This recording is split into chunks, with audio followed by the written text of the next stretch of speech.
Your Polycule is not a revolution by Tara Knight. May 11, 2026. The Polyamory Mystique and the Chosen Family. This essay is free to read. Paid subscriptions are genuinely how I cover groceries and keep this going full time. So if the work means something to you, I'd really appreciate it. I can already hear it now. Compulsory polyamory. What are you, a prude? The line gets used like a slap. She says she doesn't want to share. She says she wants one person. She says she's tired. She says she'd rather not. Somebody says it, a friend, a partner, a metamer, a thread on Twitter, a girl at the kitchen counter at a house party, her own girlfriend an hour after the therapy appointment. What are you, a prude? The question is rhetorical. The answer sits inside it. She laughs and backpedals. She clarifies that of course she isn't, that polyamory is one option among many, that she's not policing anyone, that she fully supports everyone's relationship structure. The interrogation closes the second she answers. Sometimes the line wears therapy clothes. You sound a little avoidant. That sounds like an attachment wound. I think you're projecting scarcity onto the relationship. It arrives over seltzer at a brunch she didn't want to attend, with the patient suggestion that she pick up Polysecure again, find a poly-affirming therapist, sit with the discomfort instead of reacting from her dysregulated nervous system. The friend means well. The girlfriend means well. The therapist, whose entire practice is dedicated to consensual non-monogamy, means very well. Everyone means very well. Week by week, the most feminized woman in the room learns to stop saying out loud what her body is telling her. Betty Friedan watched this in 1963. The cage was different. The diagnosis travels. She opened the feminine mystique on a problem with no name: the diffuse, persistent unhappiness of college-educated suburban housewives. They had been told, by every magazine spread, every television commercial, every therapist's office, every advice column, every children's book read aloud at bedtime, that their fulfillment was located precisely where they were already standing. Domesticity sold as desire. Service sold as identity. The unhappiness was already known to anyone she interviewed. What mattered was the shape Friedan insisted on under it: a coordinated apparatus of editors, advertisers, psychiatrists, anthropologists, home economists, popular novelists, syndicated columnists, all operating in their separate spheres, none of them meeting in a room to conspire, each of them turning the post-war economic arrangement into the natural condition of woman. The magazines needed advertisers. The advertisers needed a target consumer. The target consumer was the housewife. So the housewife had to be the highest version of woman. So any woman who was not a housewife, or who was an unhappy housewife, was a failed version of woman. The construction ran on interest. No malice required. The apparatus had an explanation waiting when these women felt wrong about it. The problem was them. They needed adjustment. They needed a new appliance. They needed a Freudian analyst to walk them back to the feminine acceptance they had failed to achieve. The neo-Freudians built a small industry diagnosing women's unhappiness as failed femininity, penis envy, masculine protest, castrating ambition. Whatever a woman said about her own life could be reinterpreted as evidence of her sickness.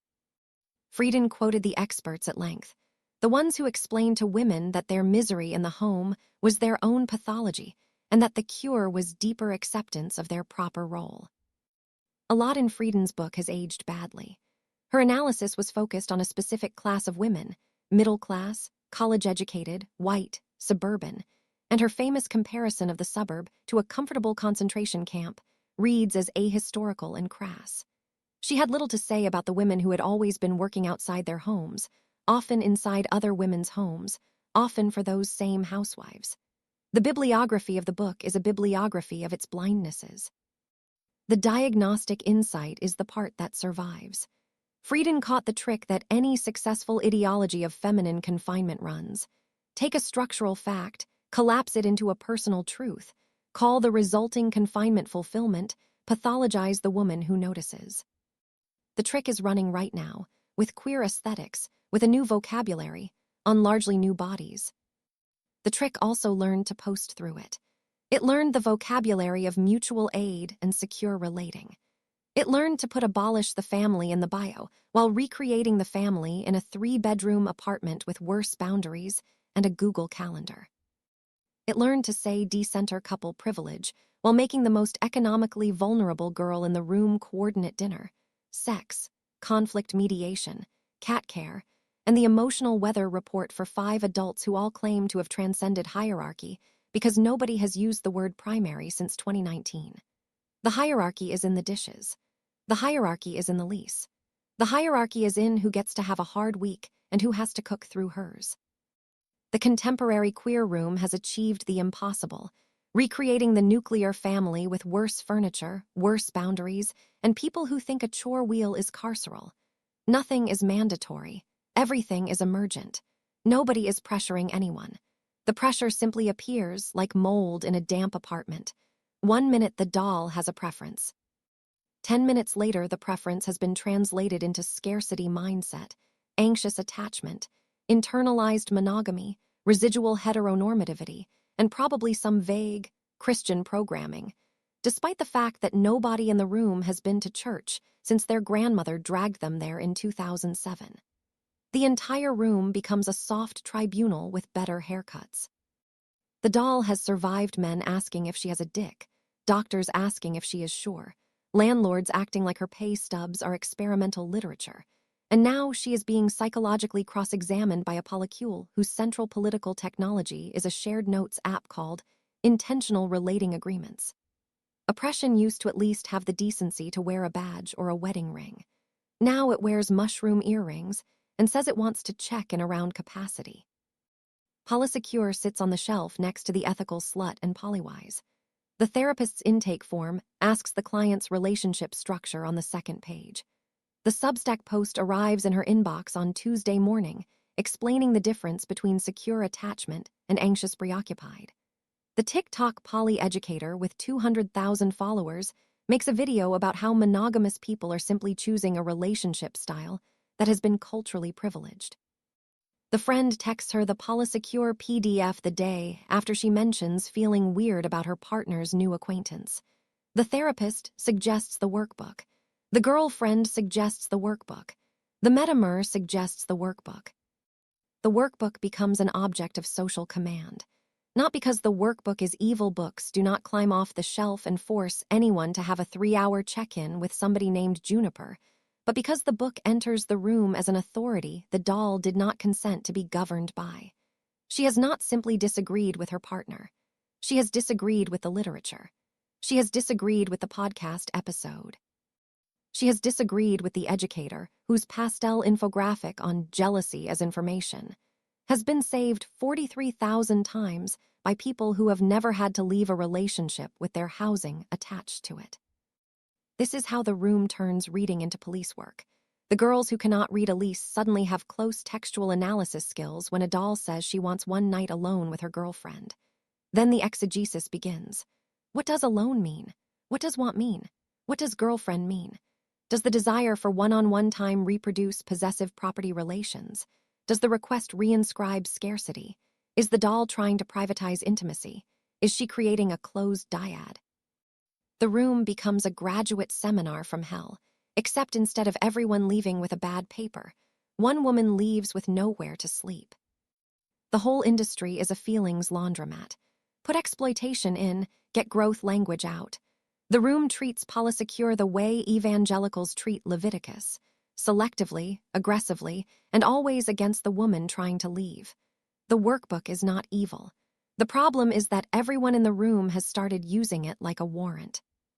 Jessica Fern, a psychotherapist who built a clinical practice around polyamorous clients, took attachment theory, originally developed to describe infant caregiver bonds, then extended to romantic pair bonding, and redeployed it to teach the polyamorous client that her difficulty with the arrangement is a function of her attachment style.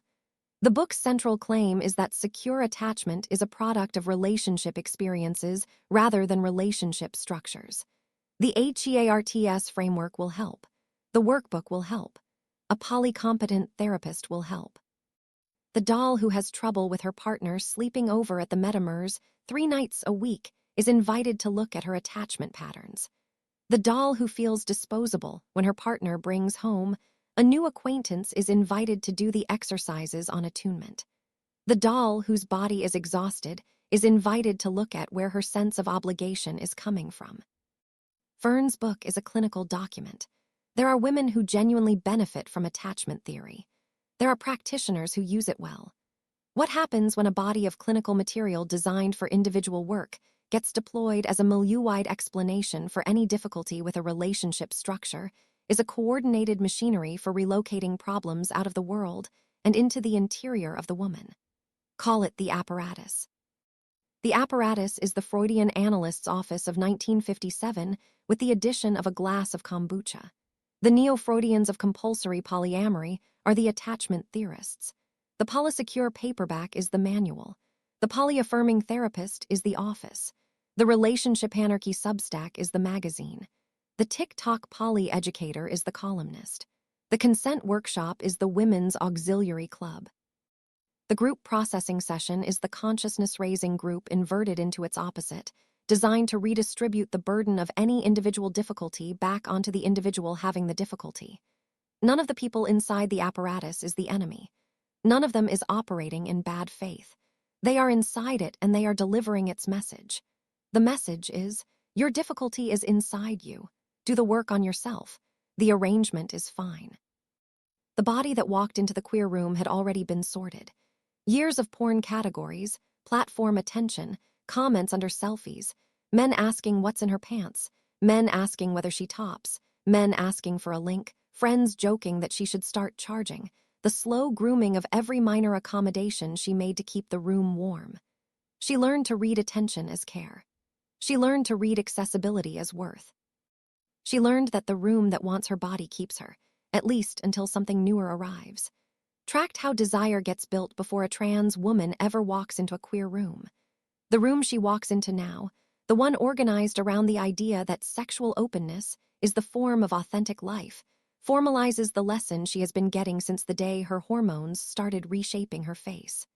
The doctrine matches the discipline. The community articulates as politics what the world has already articulated to her as identity. Of course you want this. This is who you are. This is what real liberation looks like. The first time the room hires her, she is 22 and 4 months on hormones, and at a house party in a city she moved to last summer because the trans women here said it was good. She arrives knowing one person.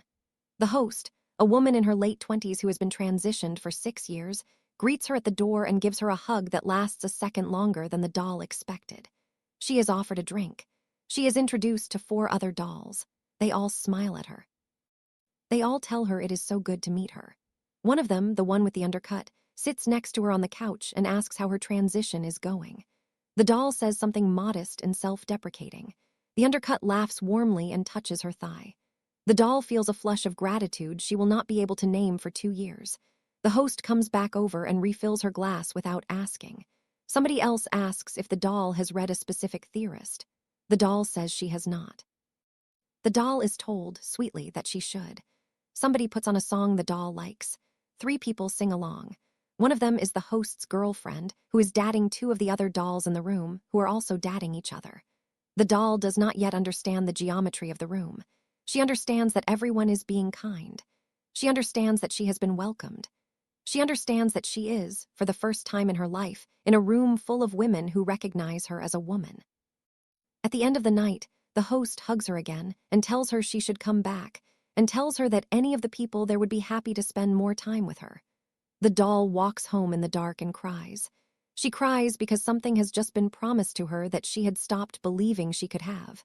She does not yet know what the promise is going to cost. She will not know for another 14 months. Sex among trans women already functions as the unspoken price of belonging long before anyone invokes a relationship structure.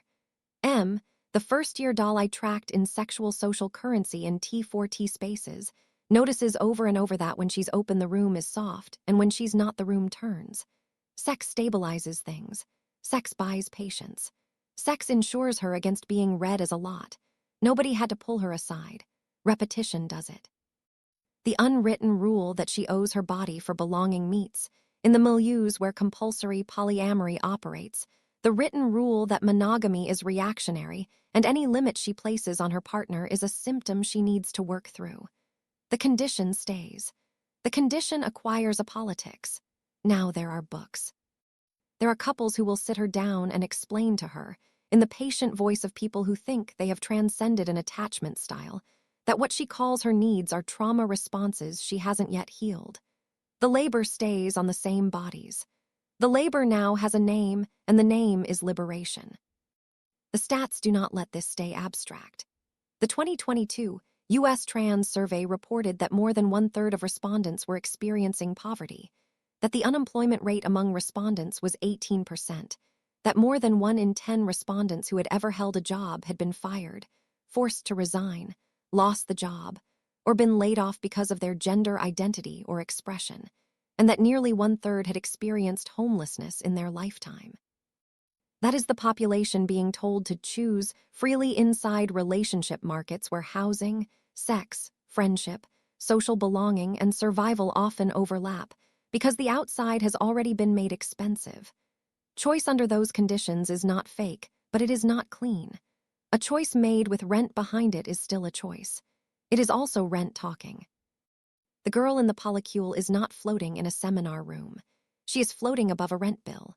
She is floating above the fact that trans adulthood in America is often one bad roommate, one lost job, one estranged family member, one bad breakup away from logistical collapse.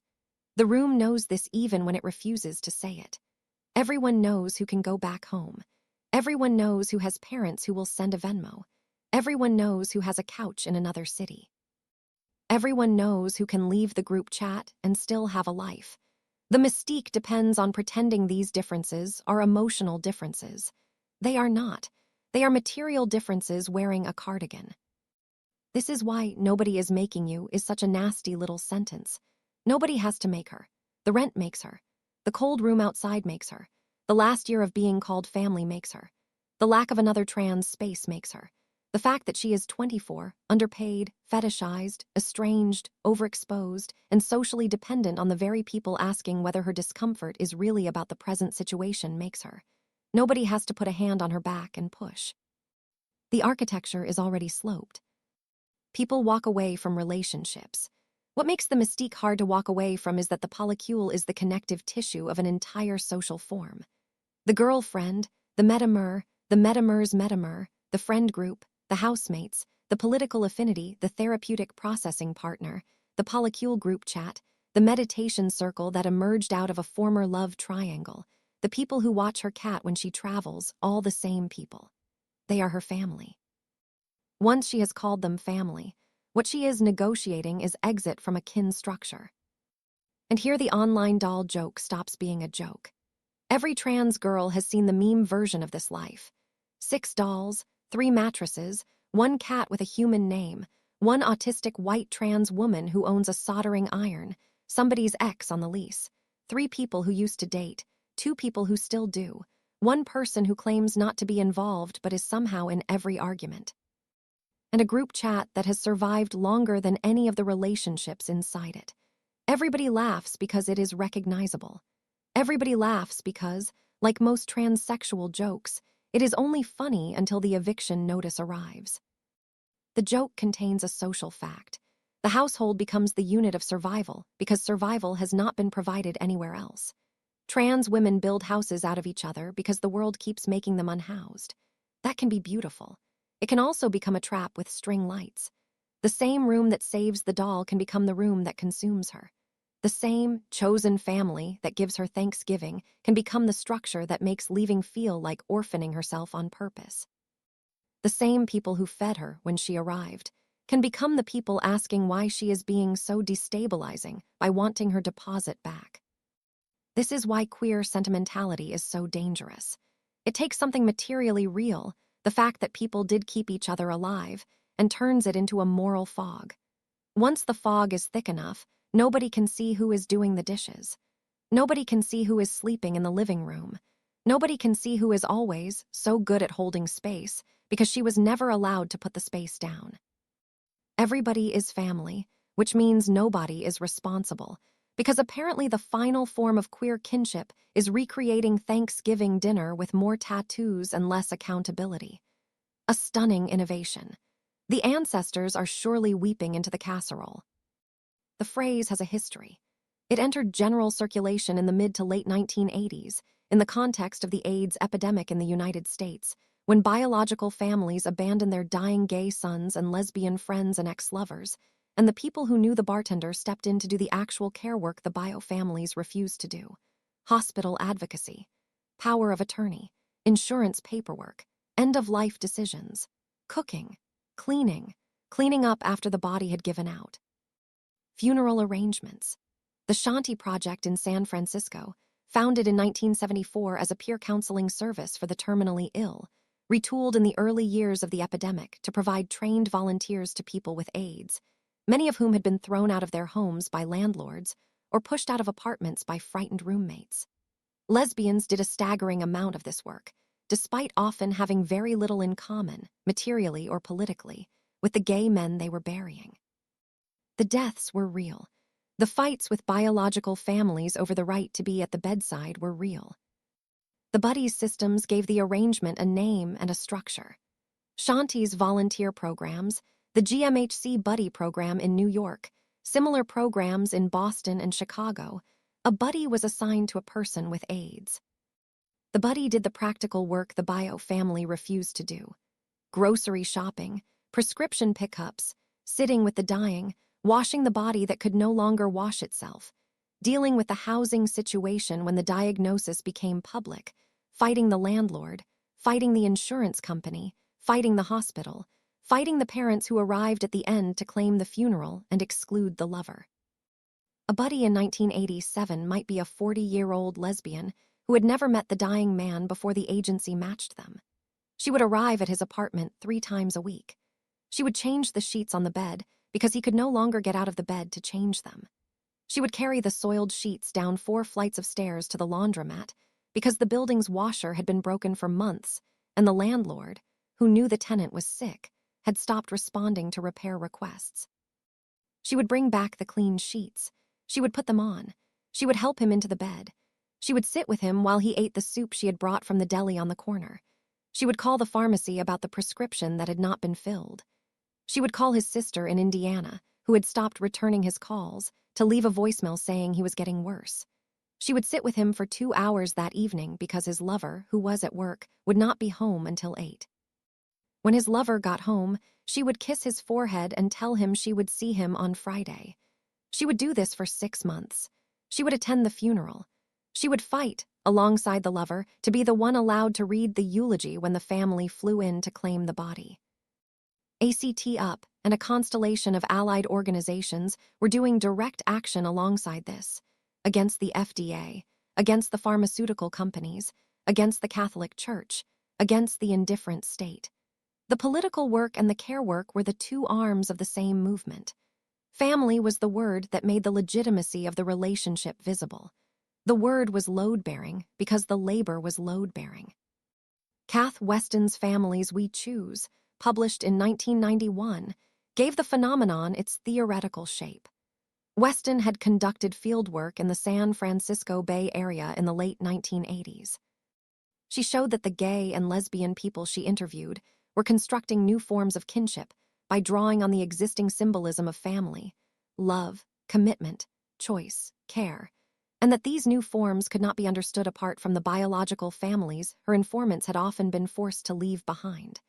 Chosen family was an analytical concept. It described what people were actually doing. Weston wrote about the legal and material precarity that made the kinship innovation necessary.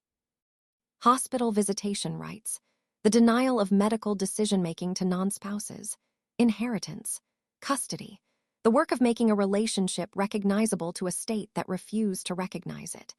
The original chosen family was constituted by labor under conditions of state and familial abandonment. It was women holding dying men through the night because nobody else would.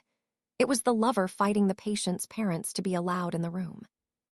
It was the friend taking the kids when the parent went into the hospital.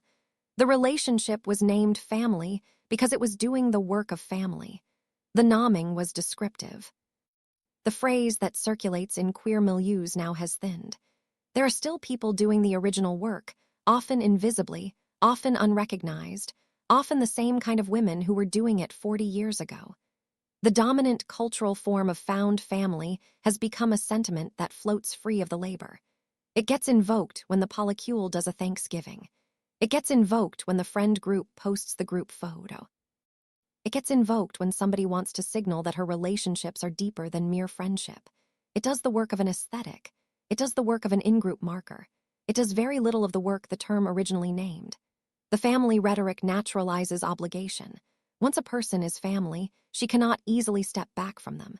She cannot easily decline to host them. She cannot easily refuse to absorb their crisis. She cannot easily say no to the next thing they ask of her. She cannot easily leave. Family is a category that lays claim.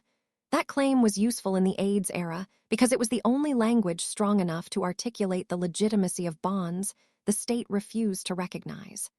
The same claim, made now against the doll inside the Polycule who is starting to wonder why she is the one who always cooks, does a different kind of work. Sylvia Federici opened her 1975 pamphlet Wages Against Housework with a line directed at the post-war nuclear family, the one Frieden was writing about from a very different angle. They say it is love. We say it is unwaged work. The family, in Federici's analysis, is the institution within which the labor that sustains capitalist society, cooking, cleaning, raising the next generation of workers, soothing the current generation of workers, gets extracted from women under the cover of feminine love. The love story is the cover for the labor arrangement. Stop calling it love. Start calling it work. The question of who is paying for whose life becomes visible. They say it is chosen family. We say it is unwaged work. The labor that holds together a polycule, a queer household, a transbian friend group is reproductive labor in Federici's sense. It is the work of keeping people alive, fed, soothed, sexually content, emotionally regulated, and able to keep functioning. The labor survives the change in unit. It is still being done. It is still being done by women, increasingly by dolls, and it is still going unrecognized and unpaid. The aesthetics have changed. The labor pattern has not. The accounting, if anyone did it, would look like this. The doll spends 9 hours a week on grocery shopping, meal planning, cooking, and kitchen cleanup for the household. She spends 3 hours a week on the Polycule Google Calendar and the group chat moderation.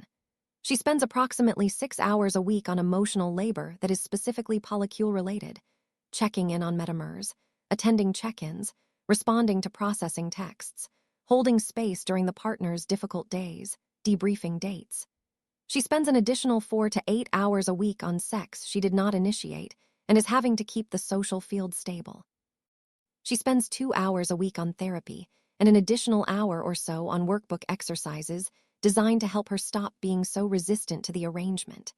That is between 25 and 30 hours of unpaid reproductive labor per week. Her partner, by contrast, spends approximately 3 hours a week on household labor and approximately 4 to 6 hours a week on emotional labor, much of which is directed at the doll. The metamer does about as much as the partner. The metamer's other partner contributes negligible labor because she lives in a different household and her involvement is limited to dates. The labor is concentrated on the doll because the labor is the price the doll pays for being in the room. The national data gives the price a floor. The Williams Institute found that poverty among transgender people dropped from 35% in 2020 to 21% in 2021, while poverty among non-LGBT people dropped from 16% to 12% over the same period. Even when pandemic-era relief shifted the numbers downward, transgender people remained overrepresented among the poor. That means the doll entering the room is often entering with less cushion, less family fallback, less savings, less room to make a clean exit, and less ability to treat relational preference as a lifestyle choice floating above material life. The Polycule does not create those numbers. It inherits them and then pretends it has transcended them because everyone uses the right words. This is the trick. The room is not responsible for capitalism, transmisogyny, job discrimination, rent extraction, medical debt, family rejection, or the fact that every landlord seems to become a small-town sheriff when a doll applies for an apartment. But the room is responsible for what it does with the vulnerability those systems produce. It can reduce the burden, or it can organize itself around extracting from the person already carrying the most. Too often, it does the second thing and calls the result intimacy. This is where the insult is not rhetorical flourish. These people are not evil masterminds. Most of them could not mastermind a chore wheel. They are not sitting in a candlelit room plotting the feminized labor extraction of the doll. That would require executive function. What they do have is a shared social arrangement that rewards them for not noticing. The partner gets more care. The metamer gets more access. The friend group gets cohesion. The household gets dinner. The online scene gets another little myth about liberated non-monogamous abundance. The doll gets a workbook and a sink full of dishes. As long as the labor goes uncounted, the women doing it get positioned as natural caretakers fulfilling their inner nature.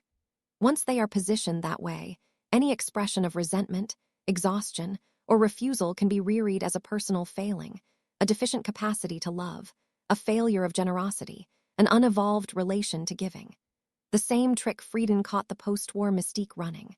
The same trick the polyamory therapy industry runs on the doll. The same trick the "what are you, a prude?" line runs on the woman at the brunch. Locate the structural problem inside the woman. Make her labor look like her love. Make her refusal look like her pathology. A house in a city with high rent. 3 or 4 people on the lease. A weekend morning. The doll who reads most as girl wakes up before everyone else because her partner's other partner, her metamer, 6 months into the arrangement, slept over again, and the 3 of them stayed up late processing whether the new acquaintance the partner has been seeing should be invited to join the Polycule formally. The doll wanted to sleep. The metamer wanted to talk. The partner sat between them and held space. The conversation lasted past 2. The doll wakes up at 9 and goes to the kitchen and starts making coffee. There are dishes in the sink from the night before. She washes them while the coffee brews. The metamer comes downstairs at 10, and the doll makes her a pour-over because the metamer doesn't drink drip. The partner comes down at 11, and the doll is making frittata for everyone. The doll mentions she's tired. The partner says she looks tired and asks if she's been sleeping enough. The metamer suggests the doll might need to add a slow-down practice to her morning routine.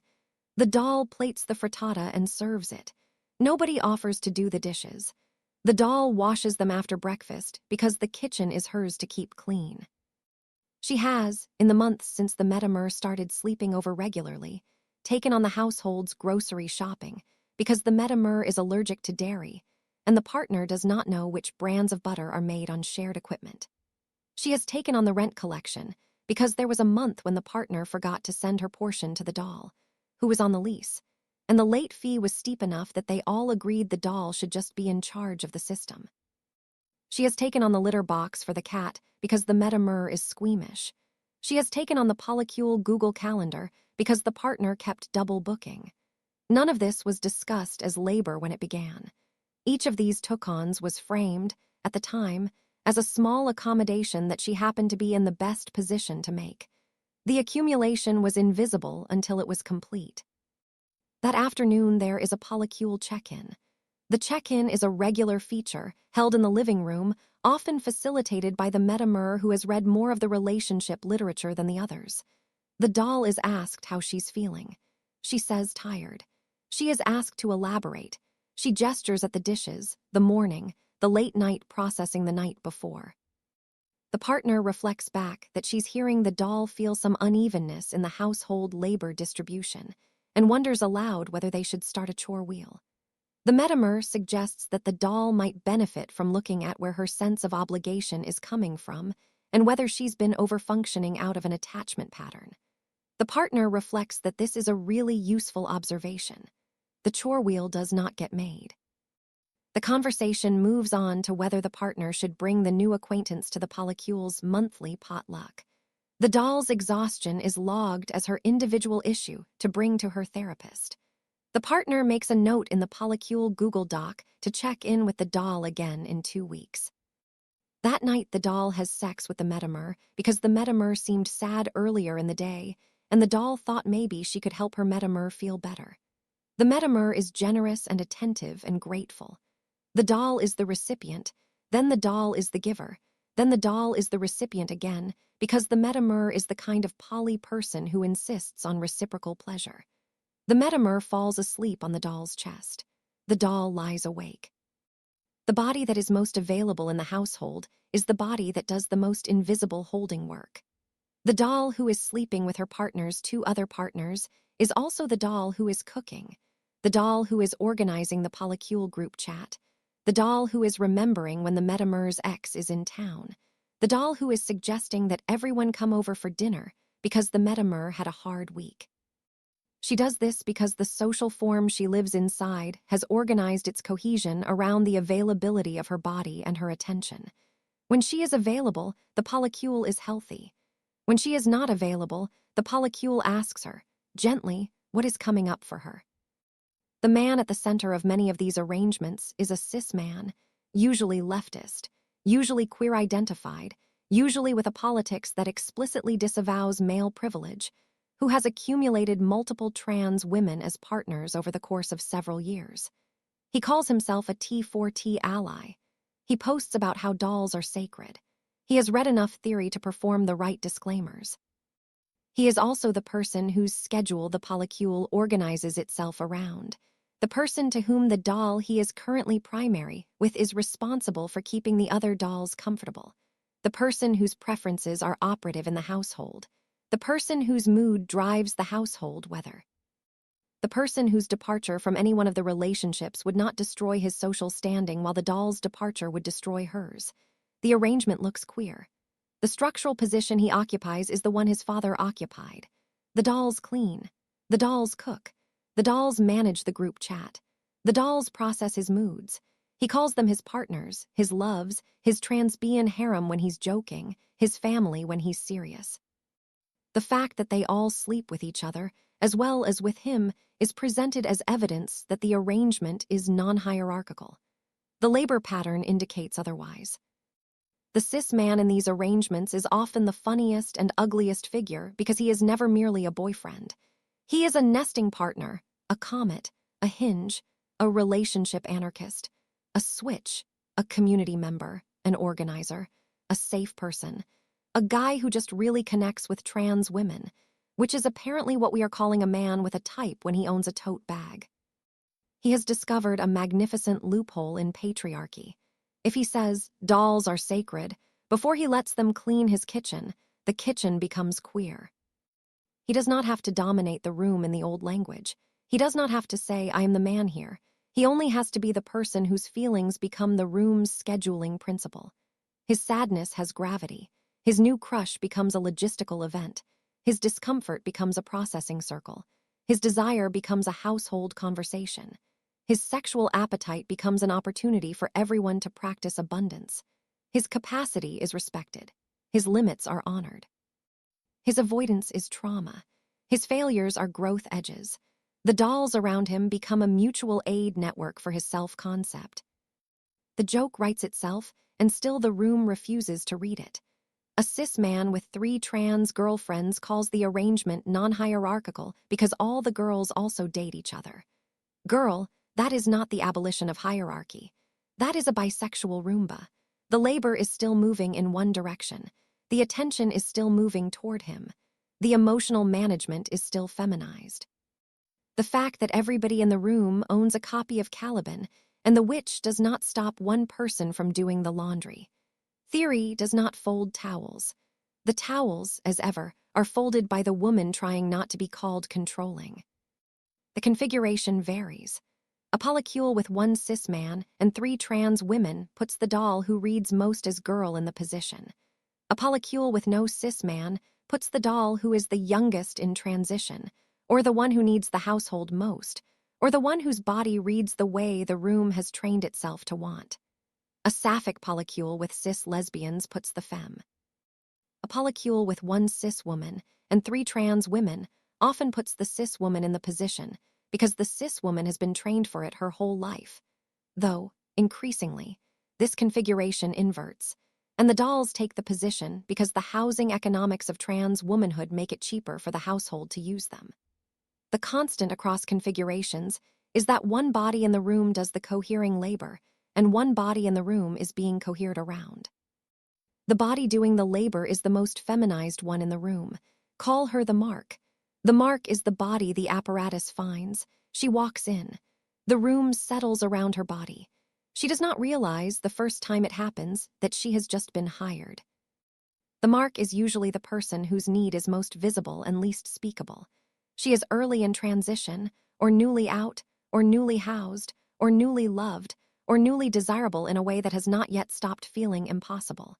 She still flinches when women call her beautiful. She still overthanks people for basic kindness. She still interprets being invited as being saved. This is the girl the room can use without meaning to use her.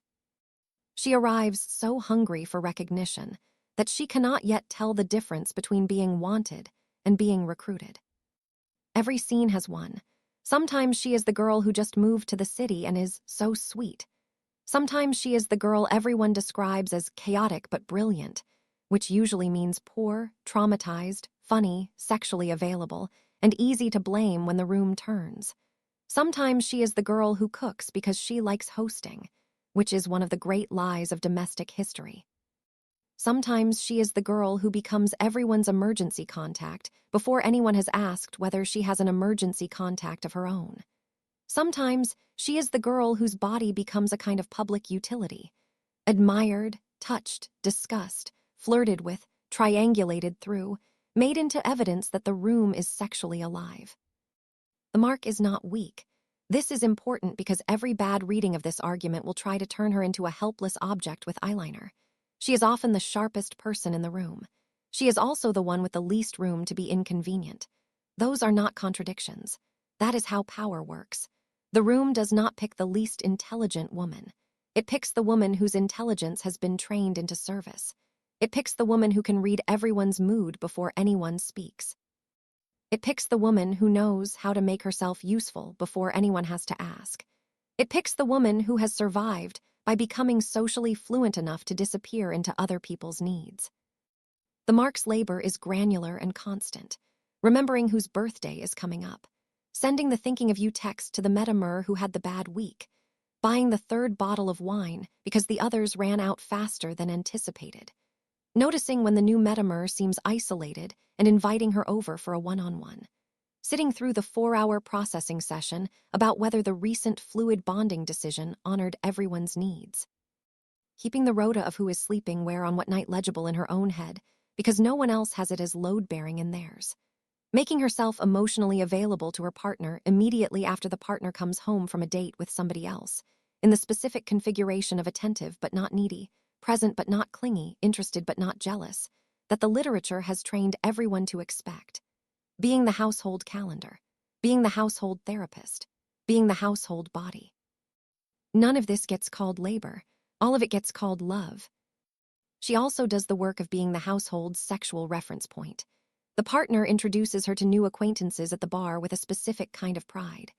The new acquaintance learns, without anyone saying it, that this is the partner's primary doll, the one with the body the partner has been building the polycule around, the one whose openness sets the terms. The mark smiles at the new acquaintance. The mark is asked about her transition. The mark is told her body is beautiful. The mark is told, by the end of the night, that the new acquaintance has heard so much about her and would love to spend time with her one-on-one. The mark says she would like that. The mark does not want that. The mark is performing the function of welcoming the new acquaintance into the polycule's social form because everyone in the room has been waiting to see how she responds. Her response sets the temperature. If she is warm, the new acquaintance is in. If she is cool, the new acquaintance is out, and the partner who introduced them will be quietly disappointed in her for the next week. She is warm. She is always warm. The temperature of the polycule is calibrated to her warmth. 3 weeks later, the new acquaintance is at the apartment for dinner. The mark has cooked. The mark has set the table. The mark has put on a record because she remembered, from a passing comment at the bar, that the new acquaintance likes a specific kind of jazz. The new acquaintance is delighted. The partner watches the new acquaintance be delighted. The The partner is proud of the dinner, of the apartment, of the mark, of the social production unfolding around her. The new acquaintance later texts the partner to say that the mark is one of the warmest people she has ever met. The partner reads the text and feels good. The partner does not read the text to the mark. The mark hears about it in passing, weeks later, when the partner mentions in a separate conversation that the new acquaintance had been a little nervous to meet her, but felt completely at ease the moment she walked into the apartment. The mark nods. The mark does not say that she had been anxious for 2 days about the dinner. The mark does not say that she had rehearsed conversation topics on the bus on the way home from work. The mark does not say that her work earned the partner the new connection, which the partner is now folding into the polycule, which will increase the mark's holding labor over the next 6 months. The mark goes to the kitchen and starts the dishes. The new acquaintance has gone home. The partner is in the bedroom on her phone. The metamer who is staying over is reading on the couch. The mark does the dishes. The mark wipes the counter. The mark takes the trash out because it was getting full. The mark goes to bed. Her body is the introduction. Her warmth is the social currency. Her labor is what keeps the form she introduced into existence. The three are one extraction. The polycule's name for the extraction is love. She mentions to her girlfriend that she does not want to spend the upcoming Saturday at the play party her girlfriend is co-organizing with the metamer. She would like a Saturday alone with her girlfriend. The girlfriend's first response is patient, attentive, generous in form. She wants to understand where this is coming from. What is the doll feeling exactly? The doll tries to name it. She is tired. She has been feeling distant. She would like one evening that is not negotiated around 3 other people's schedules. The girlfriend listens. The girlfriend reflects back. The girlfriend offers a possible reframing. It sounds like the doll is feeling some scarcity around their time together. Has the doll been doing the self-soothing exercises from the workbook?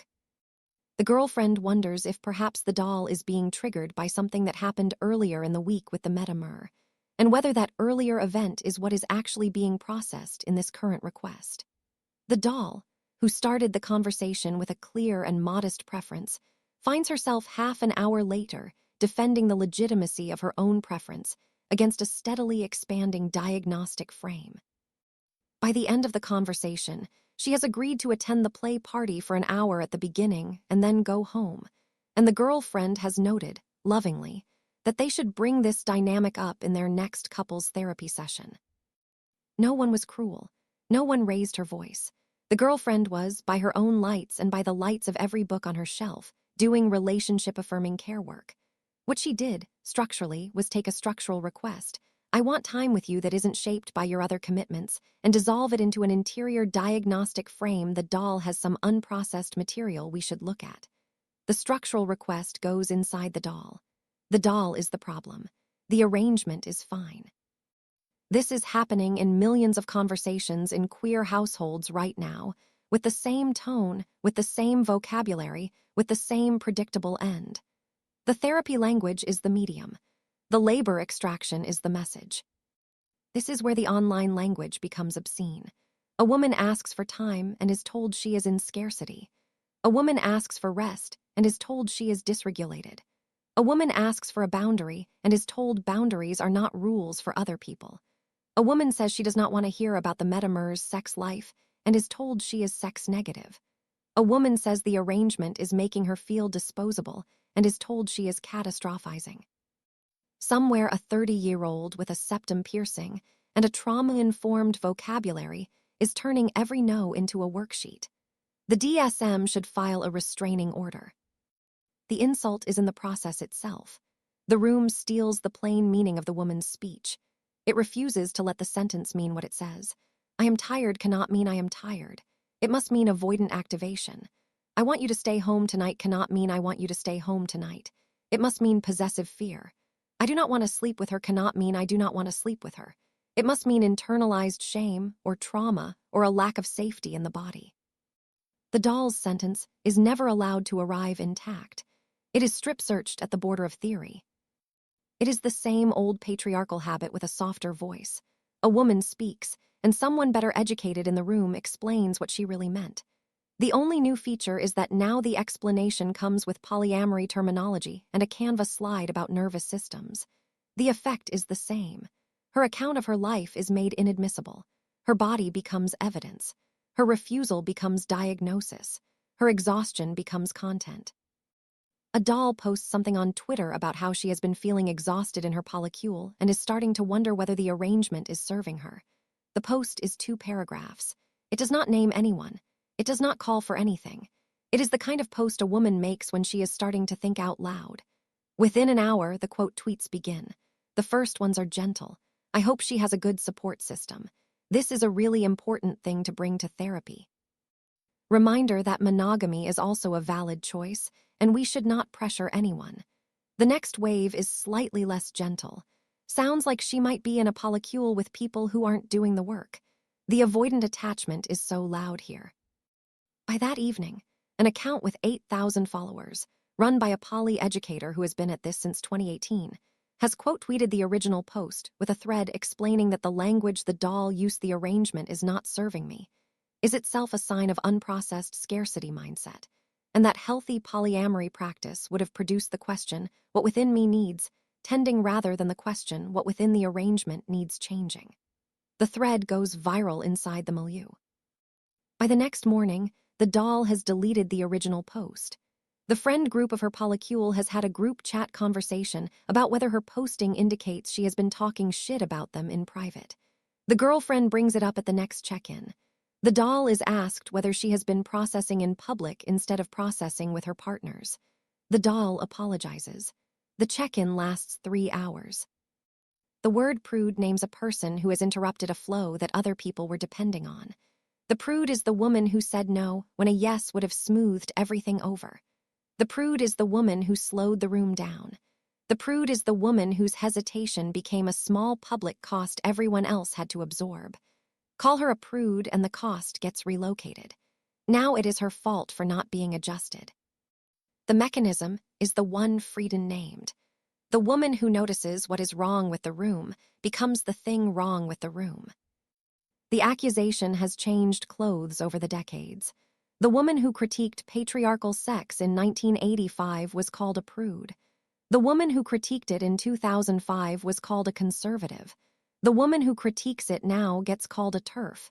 The vocabulary updates. The disciplinary structure stays.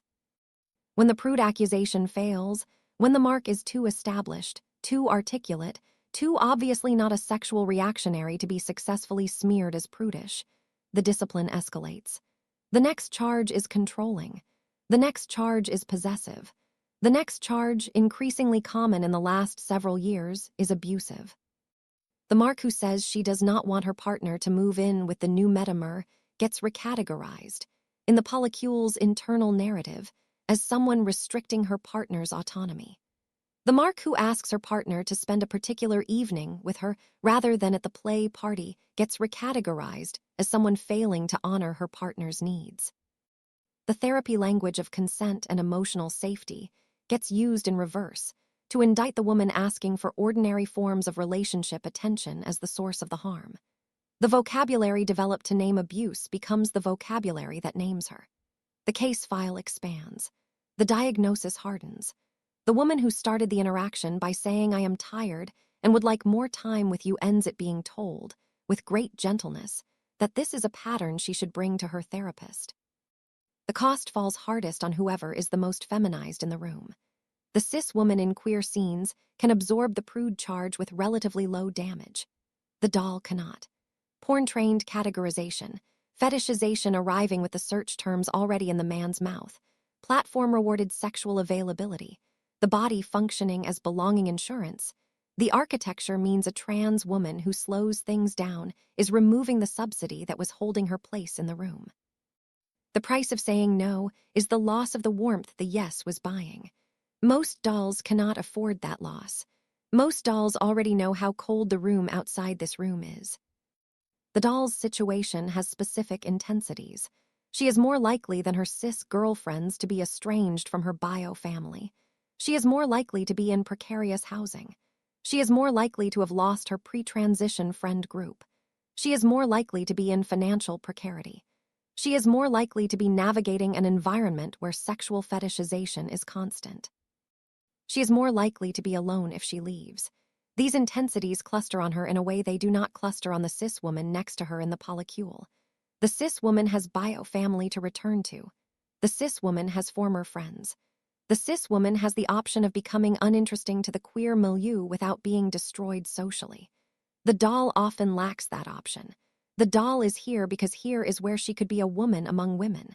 The cost of leaving is itself. The numbers around Black trans life make this even less abstract. In the 2015 U.S. Transgender Survey report on Black respondents, 20% of Black respondents were unemployed, 38% were living in poverty, 42% had experienced homelessness at some point in their lives, and 22% had experienced homelessness in the previous year. These are not vibes. These are the conditions under which Black dolls are told to make liberated choices inside scenes that often have no material infrastructure to support them when those choices become costly. That matters because the room does not receive every refusal the same way. A white doll with family money can be dramatic and still land somewhere. A cis lesbian with parents in the suburbs can be taking space and actually take it. A Black transsexual woman with no family fallback, no savings, no landlord who sees her as neutral, no workplace where she is not already managing someone's discomfort, no easy exit from the scene that supplies both her lovers and her witnesses, is not making the same choice. She is being asked to gamble the whole structure that lets her be socially legible. This is why the "just leave" crowd should be legally barred from speaking until they have paid a security deposit for a trans woman. Just leave where, beloved? To the emergency fund nobody built, to the spare room nobody has, to the biological family everyone told her to cut off, to the shelter system where her body becomes a fresh administrative problem, to the job market that treats her name change like a clerical inconvenience and her face like a liability. The people most fluent in liberation often become mysteriously illiterate when the question turns to rent. She learns to say yes when she means I'm tired. She learns to say I just need to work through some stuff when she means I do not want this. She learns to call her resistance to being shared between 4 people internalized monogamy because the alternative is being unstable, possessive, unevolved, not really doing the work, secretly a TERF. She learns to read her own no as a symptom to be cured. She learns to take her partner's new attachment as an opportunity to practice compersion, the affect policing word that names the joy she is supposed to feel at her partner's sexual contact with another woman, the feeling whose presence is the proof of her growth, the feeling whose absence is itself the diagnosis. Nobody is forcing her to fuck.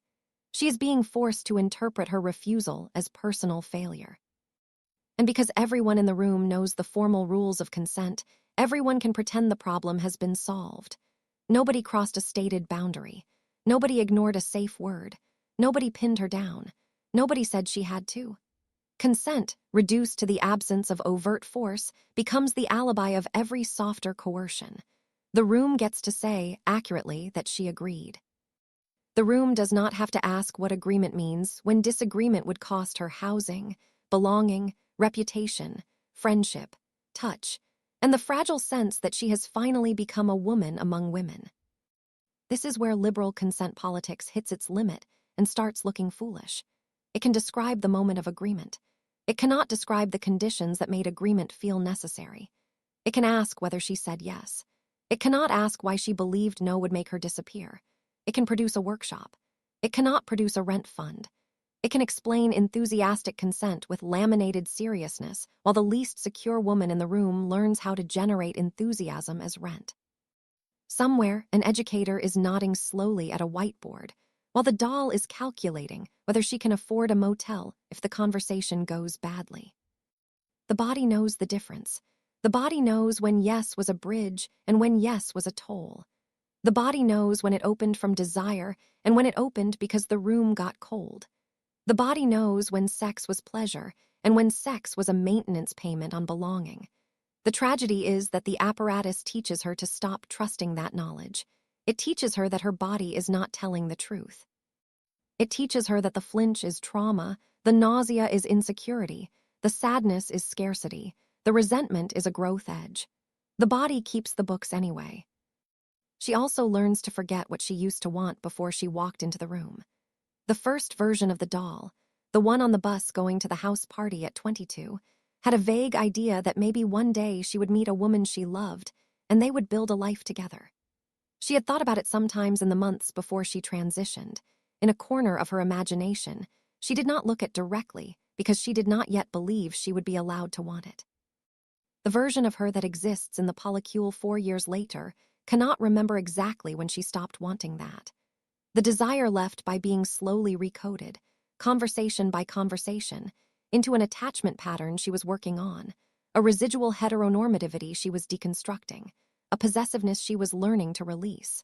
No one argued with it. It was just renamed, again and again, until the name no longer matched anything she could find inside herself. By the time she is 26, she will use the word limerence to describe what she used to think of as falling in love. She will use the word enmeshment to describe what she used to think of as wanting to build a life with someone. She will use the word codependence to describe what she used to think of as love. The vocabulary has done the work the apparatus needed it to do. The version of her that wanted a particular kind of life is no longer in the room. The version of her that remains has been trained to read the absence of that older self as a sign of her growth. The smile when the comment landed wrong, the laugh at the joke that wasn't funny, the relaxed shoulder during the touch she did not want, the soft yes she used to keep the room steady. The body inherits the social order. Years of small adjustments write themselves into how she breathes, how she sits, how she meets a new room. Reich called this character armor, the somatic residue of every accommodation she made to keep herself from being a problem. The polyamory mystique asks her to remove the armor in the name of liberation while keeping every condition that produced the armor intact. Be open. Don't grip. Don't get attached. Don't claim anyone. Trust the process. Welcome the metamer. Practice compersion. The room is still full of the same fetishizing gazes she encountered the day she made her first online profile, the same recruitment pressure towards sexual availability, the same use of her body as the medium that holds the room together. Removing the armor, without changing the room, makes her softer to the strike. The data on sexualization is not imaginary, either. Anzani and colleagues' study on fetishization and sexualization of transgender and non-binary people documents the recurring experience of being treated as a sexual object first and a person second, including the language of being talked to like a sex toy. That matters here because the polyamory mystique does not arrive on a neutral body. It arrives on a body already trained by a sexual market to expect objectification, already trained by platforms to understand visibility as sexual visibility, already trained by men and sometimes women to treat curiosity about her body as the entry fee for intimacy. This is why the sex-positive answer is often so thin it becomes insulting. Sex positivity for whom? Under what conditions? With what history sitting in the room? A doll whose entire social existence has been filtered through fetish categories does not become free because the fetish category learned to say affirming. Being desired by people who use better language is not automatically liberation. Sometimes it is the same extraction with a pronoun pin. Sometimes the chaser has become polyamorous and learned the word somatic, a triumph for progress. Alert the historians. Sexual openness can be beautiful. Sexual abundance can be real. T4T erotic life can be one of the few places where a doll feels her body return to her without apology. That is exactly why the distinction matters. The fact that sex can be liberatory does not mean every social demand for sexual availability is liberation. The fact that trans women can build real erotic worlds together does not mean every room full of trans women is free of coercion. The fact that the doll sometimes wants the thing does not mean the room is innocent when she cannot afford to stop wanting it. Compersion is the demand that she perform pleasure at her partner's sexual contact with another woman, where the underlying condition is a sexual economy that has trained her since adolescence to read her own value through whether she is currently being chosen. The instruction to feel compersion in that economy is the instruction to surrender her last armor while everything that produced the armor goes on operating around her. Reich also wrote about the emotional plague, the social phenomenon in which people defend, with real conviction and real anger, the very arrangements that damage them. The plague is what makes the prude accusation come from the doll's own friend, her own girlfriend, her own community. The women delivering the discipline are inside the same arrangement and have organized their own survival around its continuation. The woman who calls the mark a prude is, almost always, a woman who has had to make a deal with the same conditions and is invested in not seeing the deal. The mark's hesitation indicts the other woman's yes. If the mark's no is legitimate, the other woman's yes might also have been illegitimate. The other woman cannot afford that conclusion. She names the mark fast before the mark can name what just happened. The woman delivering it is the mark's closest friend. She loves the mark.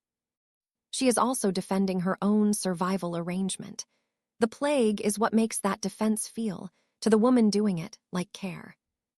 Nobody is making you be poly, they say. You chose this. You're with someone who's poly, you said yes to that arrangement, you knew the deal when you signed on, this is your relationship structure and you are inside it freely. A quiet voice asks, chose under what? Chose with what behind her? Chose knowing the social cost of being read as the jealous one, the possessive one, the unevolved one, the still recovering one, the one who has not yet decolonized her desire. Chose with rent due, with limited community options, with the knowledge that the milieu enforces its norms through soft exclusion, with no other queer space within driving distance, with the loneliness of transition still loud in her chest. Chose with the alternative being the cold room outside, a forced move dressed in the language of freedom. Freedom is the most abused word in the room. Everyone wants to be free from possessiveness, free from shame, free from compulsory monogamy, free from the couple form, free from the family, free from repression. Nobody wants to be free from the unpaid labor of the doll because that would require doing the dishes themselves. The liberation has a suspiciously convenient endpoint. It abolishes the rules that limited everyone else's access to her and preserves the habits that make her responsible for everyone's comfort. Incredible how that keeps happening. History, famously, loves a coincidence. The doll is told that freedom means not claiming. She is rarely told that freedom also means not being claimed by the group. She is told that freedom means letting her partner desire elsewhere. She is rarely told that freedom also means letting herself leave without submitting a thesis on the psychological origins of her exit. She is told that freedom means accepting complexity. She is rarely told that freedom also means refusing a complexity that has become a meal plan for other people's needs. The room's freedom is expansive when it wants access and narrow when she wants escape. A politics that cannot tell the difference between freedom and availability is not a sexual revolution. It is customer service with better theory. The doll is not free because everyone can reach her. She is free when she can become unreachable without being punished. She is free when no does not require a diagnosis. She is free when leaving does not require a restorative circle. She is free when the room survives her refusal, because the room was never supposed to be built on her compliance in the first place. A market loves the word choice because choice cleans the blood off the sale. The polyamory mystique loves the word for the same reason. The woman chose. The partner chose. The arrangement was agreed. Everybody chose, so nobody had power and nobody got used, and no whole social machine kept teaching women that their availability is their virtue. That is the scam. She tells her girlfriend she needs space. The girlfriend says she is welcome to take space, but that walking away from a 4-person household without doing a careful disentanglement process would harm everyone involved. The doll says she does not want to do a careful disentanglement process. The girlfriend reflects that this sounds like avoidance and wonders if the doll has talked to her therapist about it. The metamer writes a long text expressing how hurt she is that the doll is doing this without honoring the relationship the two of them have built. The friend group, when consulted, agrees that the doll's manner of leaving has been concerning, that she has not communicated well, that she has reverted to patterns. A Google Doc gets started, for processing, for clarity, for everyone's understanding. The doll, who began by saying I am tired and I need to go, is invited to attend a meeting at which her exit will be discussed in front of the people she is exiting. If she refuses to attend, the refusal becomes the evidence of her bad faith. The meeting happens on a Sunday afternoon. There are 4 people in the living room. The girlfriend is on the couch with the metamer. The metamer's other partner, who lives in the building next door and has been around for the last year, is in the armchair. The doll is on the kitchen stool because no one moved over to make room for her on the couch, and she did not want to ask. The meeting is facilitated by the metamer's other partner, who has done a workshop in restorative communication, and who begins by stating the intention of the gathering, which is to give everyone a chance to be heard about how the doll's planned departure is affecting them. The doll is asked to listen first. The girlfriend says she has been feeling abandoned. The metamer says she has been feeling betrayed because the relationship she built with the doll was supposed to be a real relationship, and now the doll is treating it as disposable. The metamer's other partner says that she has been observing the situation from the outside, and that what she has noticed is that the doll's pattern of withdrawal is consistent with the avoidant attachment style she was diagnosed with in her last therapy intake. The doll is asked if she would like to respond. The doll says she needs to leave. The doll is asked to elaborate on why she needs to leave. The doll says she is exhausted. The girlfriend reflects back that she is hearing the doll feel exhausted and asks the doll to identify what specifically is exhausting her. The doll cannot answer because the answer is the room she is currently sitting in. She says she needs to go. The girlfriend says she can go, but she would like to know whether the doll plans to come to the Polycule dinner on Thursday because the doll usually cooks. The doll says she will not be at the dinner. The metamer begins to cry. The doll walks out of the apartment. She has nowhere to sleep that night. She sleeps in her car. The lease may or may not be in her name. The deposit may or may not be recoverable. The next month's rent is a structural problem and an emotional one. Many doll polycules are also doll households. The financial precarity of trans women in their 20s makes shared living economically necessary, and the social structure of the polycule supplies the housemates ready-made. The cis woman with bio-family money in Connecticut has options the doll without bio-family does not have. The girlfriend whose ex pays a portion of her rent has options. The doll who is the sole tenant on a Section 8 voucher is in a different situation entirely. The economics of leaving are the part the discourse never quite gets to. The therapy posts about secure attachment do not include the housing chapter. That omission is not accidental. The housing chapter would ruin the vibe. It would force the discourse to admit that many relationship structures are only as ethical as their exit routes. It would force the poly-educator to explain what happens when the person choosing the arrangement cannot afford to leave the apartment. It would force the therapist to ask who is on the lease before asking who is anxiously attached. It would force the friend group to consider that the doll's avoidance may be a survival strategy in a household where every conversation becomes a courtroom, and every courtroom is also her living room. The 2022 U.S. Trans surveys finding that nearly 1/3 of respondents had experienced homelessness at some point in their lives belongs inside every conversation about queer household ethics. The figure does not mean every trans polycule is abusive, because apparently one has to say that, or the internet's lowest reading comprehension battalion will start chewing drywall. It means housing precarity is not background noise. It is part of the relationship. It is in the bed.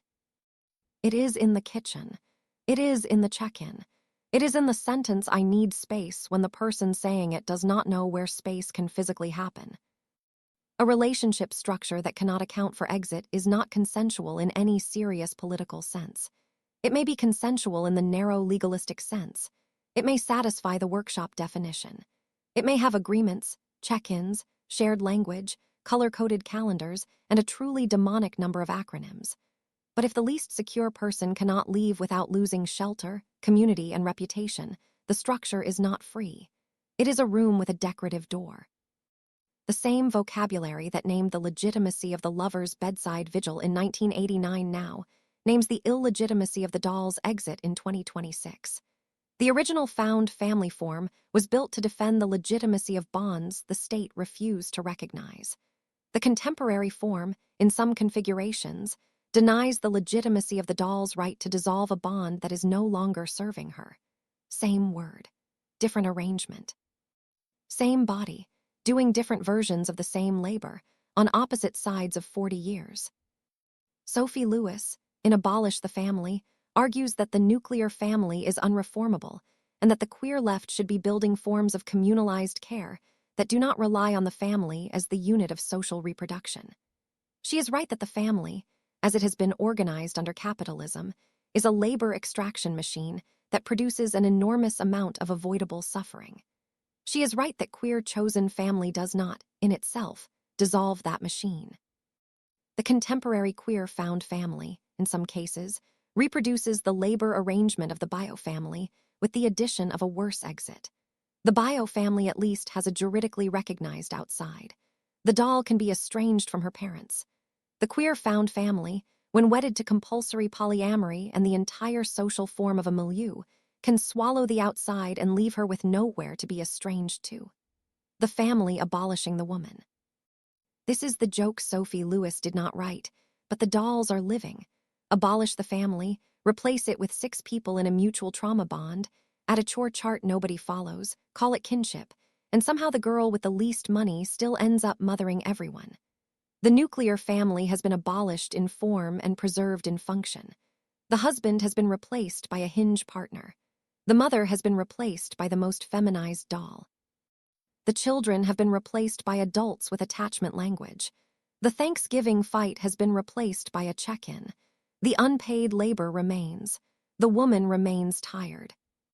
This is why anti-family politics becomes embarrassing when it refuses domestic accounting. You cannot abolish the family by renaming the people who eat your food. You cannot abolish the family by replacing dad with a polycule and mom with the girl who cries in the bathroom after everyone leaves. You cannot abolish the family while keeping the same division of labor, the same moral debt, the same demand that love prove itself through service, the same punishment for the woman who wants out. That is not abolition. That is a rebrand. The family did not die. It transitioned and kept the worst parts.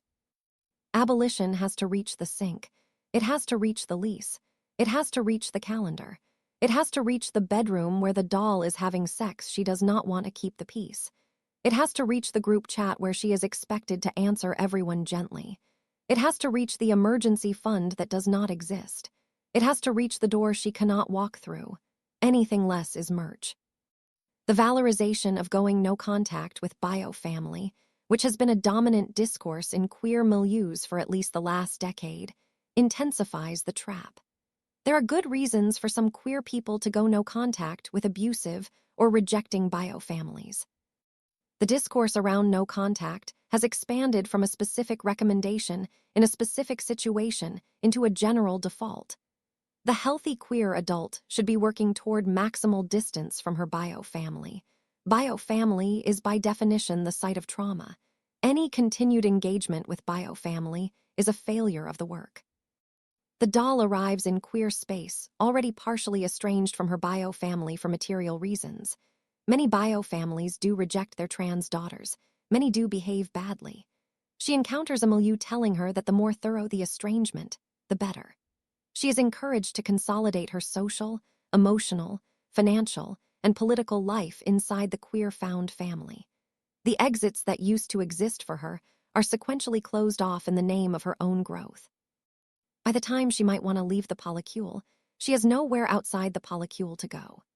The no-contact discourse cooperates with the found family discourse to produce what I'll call the sealed room, a social configuration with no outside, in which the only legitimate exit is back into the configuration's own diagnostic apparatus, which exists to relocate any desire to leave back into the interior of the woman wanting to leave. The 1963 housewife produced the unpaid reproductive labor that the post-war economy depended on: meals, children, emotional management of the wage-earning man, the maintenance of the household as a unit of consumption. The compulsory polyamory arrangement, dressed as queer found family, performs the social labor that holds together milieus which would otherwise have to do harder political work to cohere. Sex is doing what conversation, mutual aid, real material care, and actual political solidarity should be doing. The arrangement is cheap. It runs on female and feminized bodies. It does not require funding, infrastructure, organization, or the slow work of building durable community. It requires the most feminized woman in any given milieu.